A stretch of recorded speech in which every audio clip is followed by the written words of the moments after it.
Brother Jeffrey? Ano po yung kaibahan ng intergenerational sin at generational sin? Okay, intergenerational sin, no? Ayon kay Bruendel, ito yung kasalanan ng buong pamilya na nagmula sa mga kaninunuan. At saklaw dyan yung buong pamilya. Intergenerational sin at yung generational sin naman, I guess, if I'm not mistaken, no, kasi generational siya, kasalanan individually yata yan, no? Na hindi ako sure dito pero si Bro Angel na lang siguro ang pasagutin kasi hindi ako master sa ganitong topic. Bro Angel, ikaw na lang Bro Angel para maiwasan natin yung mga mali. Okay. Usually binabanggit diyan kasi yung intergenerational sin lang lagi ang inaano natin diyan, lalo na pagdating sa mystical phenomenon, kapatid, no? Ito po kasi yung mga namamana ng mga katulad ng halimbawa may ninununuhan ng mga albularyo, mamamana mo yon. Where from the word generational sin, from the word general, no, ibig sabihin yung lahat ng mga kasalanan ng tao kasalukuyan. But intergenerational, ito po makikita mo yung pagkadugtong-dugtong, no? From your ninuno hanggang ngayon po, dahil po yun ay namana nyo, kaya talagang lahat po yan, no? Kaya nga contaminated yan, kaya sabi nga nila, no, ni Bro Wendell, Bro Tata, talagang magkaka-contaminated yan hanggat hindi maano yan, no?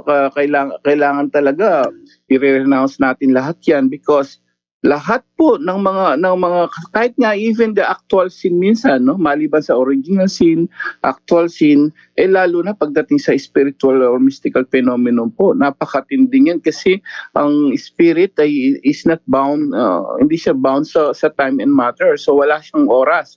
So kahit 2,000 years ago pa yung mga ninuno mo ganyan, talagang may contamination pa rin yan, kapatid, kaya nagkakaroon ng intergenerational sin, kapatid.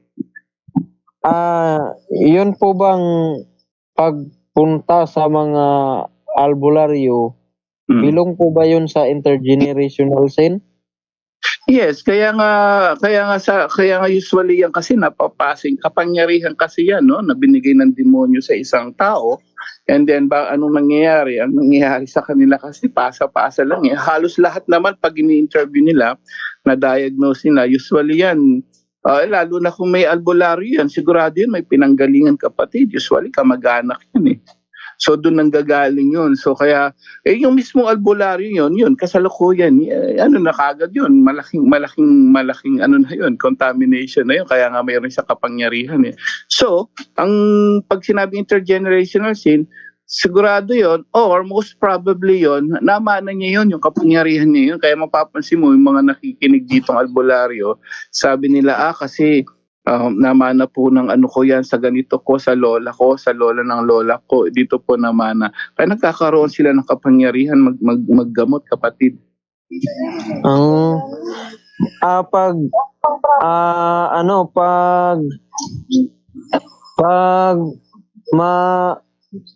Pag ang isa bang membro ng iyong pamilya ay mayroong mga gawain ng occultism, like for example mga orasyon, maaari po bang makontaminate ang buong pamilya niya?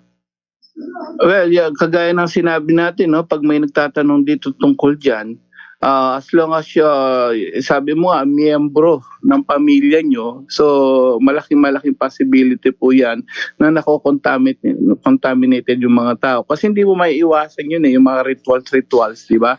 So kaya kayo mismo ay nagamot niya. So hindi mo maiiwasan yun unless, kaya sabi nga lagi, no, unless na talagang umiwas ka diyan, hindi ka at nasa state of grace ka. So there's a big possibility na hindi ka mako-contaminate diyan kapag hindi ka talaga na-involved kahit anong ritual ng mga kamag-anak mo na talagang mayroon silang ganun. But usually base sa mga nagtatanong diyan, minsan kahit nasa state of grace sila, di ba? Mapapansin natin bakit ganoon? May mga effect sa kanila yung mga sacramentals, no? Pero nasa state of grace. And then ida-diagnose yan minsan pagka yung diagnostic interview, pag ni-interview nila malalaman mo na-involve pa rin siya pala sa kamag-anak niya, nagpahilot siya, nagpagamot siya, nagpa-albularyo siya. So usually, most probably may contamination niyang kapatid. So, ang mas maganda, sabi nga ng mga experts sa atin diyan o yung mga may alam, so kailangan talaga i-renounce lahat 'yan, yung mga occultism din kasi 'yan yung mga albularyo. Kung nagpa-albularyo talaga siya. Pero kung hindi naman, make sure lang na you're be in the state of grace. Safe ka doon, kapatid.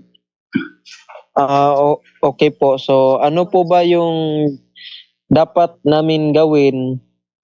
Kasi may sinabihan naman po kami na itigil na niya yung isurrender na niya ikumpisal na niya sa pari yung kanang mga orasyon niya, pero ano po ba ang dapat namin gawin kasi hindi po siya makikinig Brother Inchel.